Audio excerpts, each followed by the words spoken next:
Salut à tous, Nicolas Godin, coach en développement personnel, coach sportif, sportif de haut niveau et préparateur mental. Je vais vous parler aujourd'hui de la puissance du non. 3 petites lettres qui peuvent changer la vie.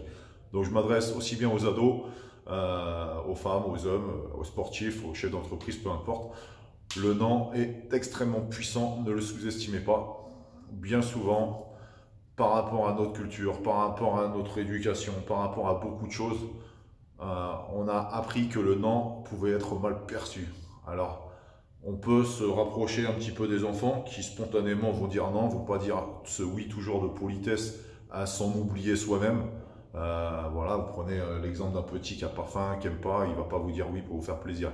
Il va pas comprendre que le fait de dire non, ça va vexer la cuisinière, etc.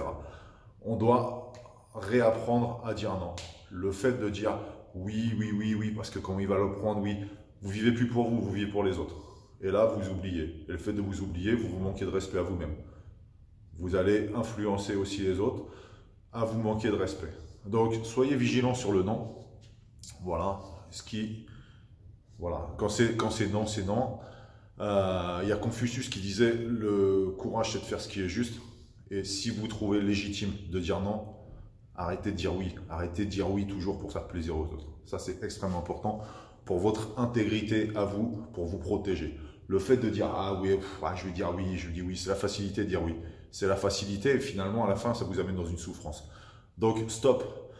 Pensez à dire non quand vous n'avez pas envie. Parce que le fait de dire oui tout le temps, par politesse, à un moment vous allez vous retrouver dans les retranchements et vous accumulez, vous laissez le vase se remplir, se remplir, se remplir. Et le problème c'est qu'après quand vous dites non, vous ne comprenez plus.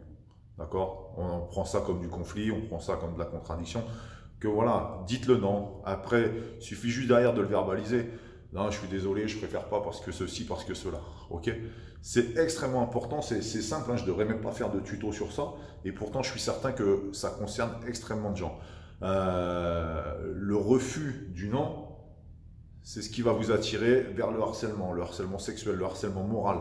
Je le vois sur les enfants, puisque je travaille avec les enfants depuis de nombreuses années. Je l'ai vu dans les cours d'école.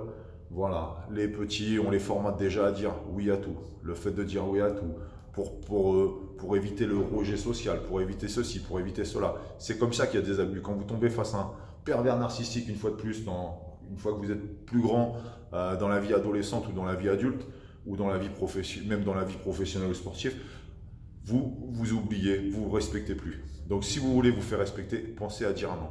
Ok, que ce soit dans le milieu professionnel, que ce soit même dans le milieu sportif. Souvent on dit ouais, tu devrais t'entraîner comme ci, comme ça, et la personne vous le dit tellement avec certitude que vous avez peur de le vexer finalement. Et là aussi vous oubliez de vous respecter, vous dites ah ouais, tu penses, ouais, ok, ouais, entraîne-toi comme ça, entraîne-toi comme ci, entraîne-toi. Si ça colle pas à vos valeurs, dites-lui. Peut-être qu'après derrière il y aura des échanges. Justement, ça va amplifier les échanges. Et j'ai remarqué que les personnes qui disent plus facilement non, souvent des personnes introverties, des personnes timides, mal dans leur peau. Donc justement, plus vous êtes mal dans votre peau, plus vous êtes introverti, plus vous manquez de confiance en vous, plus vous devez apprendre à dire ce foutu non pour ne pas vous laisser déborder. Voilà. Je ne sais pas si j'ai été extrêmement clair, mais dès maintenant, n'attendez plus, apprenez à dire non autour de vous, dans votre entourage. Voilà, c'est pas une fois de plus un manque de respect. Juste, il faut l'utiliser avec un accompagnement derrière. C'est pas non. Il ne faut pas que le non soit conflictuel. Justement, le non, c'est un anti-conflit. Donc accompagnez-le. Non, je ne préfère pas parce que je ne me sens pas de faire ci, faire ça, je ne prends pas de plaisir. Donc si je le fais, ça va être uniquement pour te faire plaisir. Donc dites votre ressenti, ok? Marquez un temps d'arrêt. Arrêtez aussi de répondre pour donner une réponse à l'autre. C'est vous, d'accord? C'est la réponse, c'est votre réponse, c'est votre ressenti. Donc prenez un temps d'arrêt quand on vous parle et voilà, posez-vous la question déjà à vous-même. Parce que spontanément comme ça, on s'habitue trop à répondre. En disant, voilà, une personne qui va vous dire ah, « toi, tu es un égoïste ». Non, c'est toi l'égoïste. Non, ah non, prenez le temps. Ok, il m'a dit que j'étais un égoïste. Est-ce que vraiment je suis un égoïste? Qu'est-ce qu'il a? Ah, il doit dire ça parce que tu es énervé. Et là, non, je ne suis pas égoïste. Par contre, peut-être que tu dis ça parce que tu es énervé, peut-être que tu es contrarié, peut-être que tu es en colère, peut-être que tu es déçu, je ne sais pas.